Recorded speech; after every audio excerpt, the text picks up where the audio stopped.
A recent study shows testosterone treatments could cause heart problems in men in their 60s. CNN chief medical correspondent Dr. Sanjay Gupta takes a closer look at that report.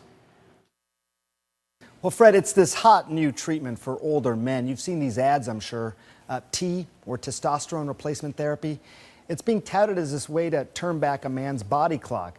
But there was this important study published just this week in the Journal of the American Medical Association, and it found that men who were taking these testosterone therapy had about a 29% greater risk of death, heart attack, and stroke than those who were not on the hormone replacement.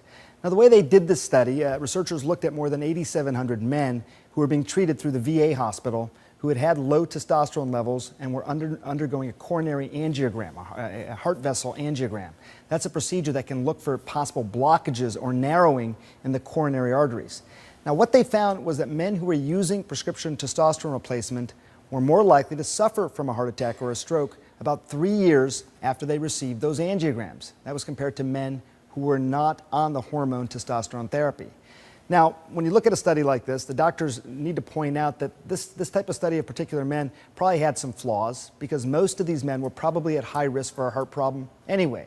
And researchers said that even the men who were in the study whose angiograms were normal, they did still suffer from heart problems if they were on this testosterone replacement. Doctors don't know exactly why testosterone would affect the heart, but they say the take-home message here is to be cautious. Keep in mind, look, this isn't for everybody. It doesn't always work for everybody. So you really want to talk about the risks with your doctor, even if you're taking this in a supplement form. We talk about this all the time on this program, that the fountain of youth doesn't come in a bottle, a gel, or a cream, even though many of us, Fred, wish that it did. Fred? All right, thanks so much, Sanjay. So be sure to tune in to Sanjay Gupta, MD, at 4:30 Eastern today. He'll have more details, on the FDA's move to ban trans fats from food.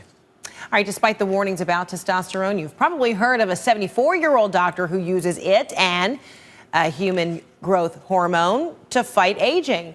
He sure looks like he may have hit on a secret, but medical experts say he could be putting his health at risk for the sake of looking young. Here's Kyung Law. This is the body of a man who uses performance-enhancing drugs, virtually the same ones connected to Lance Armstrong, Olympian Marion Jones, and baseball player Alex Rodriguez. But this man is not a professional athlete. Jeffrey Life is 74, with a rock-hard body, and he claims a mental sharpness of a man half his age. Everyone's going to age. I'm not against aging. I'm against getting old. And he claims no one has to, with daily rigorous workouts, a strict low-carb diet, and injections of testosterone and human growth hormone, or HGH. What we use it for is to improve health, to slow disease and prevent disease, and to improve quality of life. I like to think I'm kind of blazing a trail for the baby boomer generation. A journey that Dr. Life, a family physician, began years ago. This was him before exercise and supplements. This is him today. How does this 74-year-old doctor keep looking younger and younger as he ages? The answer is the Cenegenics Elite Health Program. Cenegenics is a company that runs a chain of clinics calling itself the nation's largest age management group, part of the exploding anti-aging industry that relies in part on testosterone and HGH. Last year, Cenegenics reports they made $100 million in revenue. The anti-aging industry targets America's about 80 million aging baby boomers looking for any way to turn back the hands of time. The Food and Drug Administration regulates the use of HGH, stressing the hormone is not an approved treatment for anti-aging. So how does Cenegenics not break any laws? By focusing on a natural loophole of sorts, the natural depletion of hormones as we age. We are all about correcting deficiencies and getting levels up to a healthy level. Dr. Life says his patients who are given HGH suffer from growth hormone deficiency, one of the few FDA-approved reasons for taking HGH. He says patients here go through a pituitary gland test to meet the FDA regulations. Cenegenics told 62-year-old Gerald Schlesinger that was his problem. Like all patients who take the hormones, Schlesinger says he is monitored and tested 4 times a year at Cenegenics for his testosterone and HGH intake. He now feels like he's 40. That comes with a hefty price tag. All this can cost up to $15,000 a year, cash only. My health is first, and whatever it costs me it's worth it.